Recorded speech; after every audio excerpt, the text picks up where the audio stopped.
food is pretty good, and they have more variety than the rest of the burger places. Like McDonald's with Ronald, they also have their own mascot. She is a very cute, red-headed girl. I never knew if she is based on a real person or if they just created her for the logo. But what I do know is that once, someone disguised as she tried to kill me. It all started one normal night. On weekends, I have to babysit my son, and his favorite place to eat is Wendy's. He used to throw a big tantrum when I didn't take him, and over time, it had become our favorite father-son activity.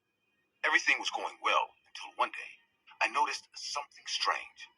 As we left the place, a person disguised as the Wendy's girl greeted us. There was nothing strange about this. What did scare my son was that the whole costume was covered in blood. After we passed. Okay, well, about the costume. One of these actually just catch up on the costume.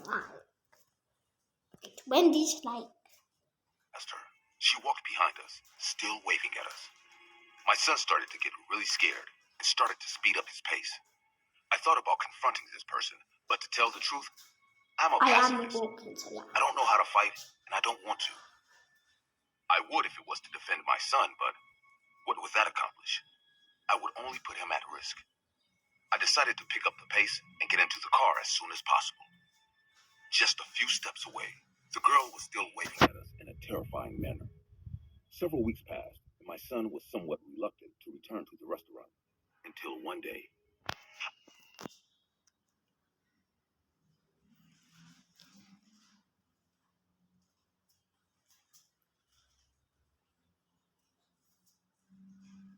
Decided to pick up the pace and get into the car as soon as possible. Just a few steps away, the girl was still waving at us in a terrifying manner. Several weeks passed, and my son was somewhat reluctant to return to the restaurant, until one day. I talked to his mother, and she convinced him. I was sure nothing would happen. Maybe that was a one-time thing. If this person was stalking all the customers like that, she had probably already been kicked out. With many doubts, my son went with me to the restaurant. Little by little, I could see how the spark began to return. There was no trace of the strange woman, and he began to feel more and more comfortable. We spent a great night together eating. It seemed like everything that had happened would be in the past as a bad and bizarre memory. We made our way to the car, and the parking lot was empty. But this was a good thing, since our stalker from that time wasn't there either. We got into the car, and I started it up. But at that moment, the thing I was most afraid of happened. So they met this lady with the costume on her wall, I don't know. So they met them. This Wendy costume thingy at Wendy's. Now they saw it at the garage. Now they're driving and saw how the Wendy's. In front of the car, preventing us from moving forward, the woman in the costume was waving at us. Her costume was still bloody, and just like last time, it's looked ketchup. Like fresh blood. Really, or don't Her greetings ketchup. were I much don't more know. frenetic than the previous time. Maybe. This time, she was waving her hand violently. As soon as he saw her, my son began to cry as if he had recalled an event that had kept him awake at night for many nights. I knew it had affected him, but this was much worse than I thought. I honked at her to run, but instead of listening to me, she only came closer, walking in front of the car and even standing on top of it. I quickly put on the seatbelt while I listened as this terrifying woman walked on the roof. I took advantage of the situation to try to speed up the car, but as if sensing that I was going to do it, she laid down.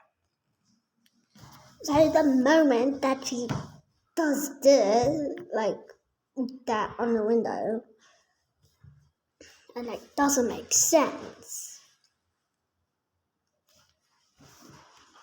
Like, how does it make sense?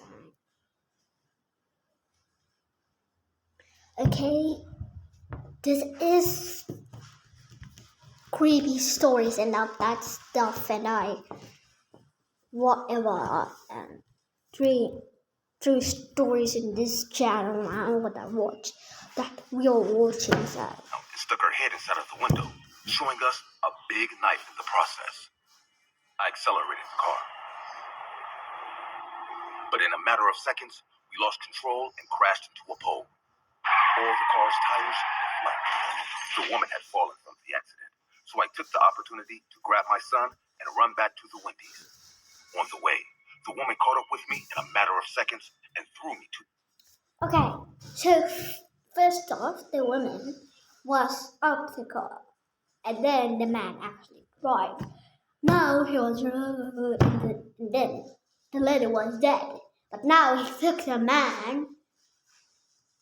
The woman was dead. I don't understand. These things like. the ground. My son fell away, and as I yelled at him to go to the restaurant to report what was happening, the woman tried to press her knife against me. She was very strong. Somehow, her strength was equal to mine, which in itself was not much. My arms began to give way, and the knife came closer and closer to my throat until suddenly, it was all over. Some security men threw the woman away from me, and I, terrified, stepped back. I took a deep breath because it was all over, but a battle cry brought me back to reality. The woman was running at full speed, and in one leap, she lunged towards me to plunge her knife into me. The security men caught her in mid-jump, grabbed her knife, and held her until the police arrived. When they took off her mask, my son started crying, and I was shocked. That person was not a Wendy's employee. Okay, first, the son was in a car now. He looks exactly like this. The son was my ex-wife, my son's mother. So this is the ex trying to kill her other ex, the man. Let's continue that. After a while, she confessed that she was dressing up to scare my son so that he would no longer want to spend time with me or have a bonding activity like she was doing. She had no intention of killing me, but that night, everything went out of control. She had taken drugs that took her out of herself, and because of that, all the subtlety in her plan was gone. She went into a state of euphoria, and with the knife already in her hand, tried to kill me and give my son a trauma he would never forget. After that, I kept custody of my son. He still goes to see his mother in prison, but he doesn't want to. I always convince him to do it, to forgive her, but I must tell you the truth. I will never do it. Since that day, every time my son and I go to Wendy's, we are afraid. The food tastes much more bitter, and we are just